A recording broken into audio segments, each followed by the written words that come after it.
ल हेर्नुहोस् है, पूर्व गृहमन्त्री सुदन गुरुङ विरुद्ध चाहिँ एउटा यस्तो न्युज आएको छ जुन उनको सम्पत्ति चाहिँ यति धेरै रहेको छ भन्ने कुरा आइरहेको छ। ल हेर्नुहोस् त, पूर्व गृहमन्त्री सुदन गुरुङ है।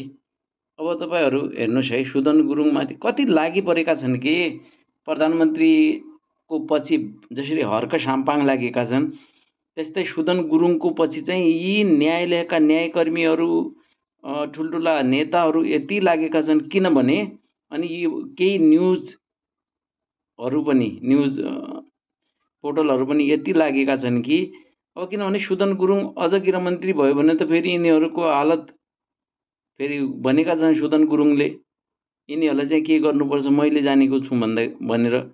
त्यही भएर अहिले सुदन गुरुङको सम्पत्ति यति देखाइरहेका छन् कि उनलाई चाहिँ गृहमन्त्री नबनाउने सोचमा रहेका छन् कि यिनीहरू चाहिँ।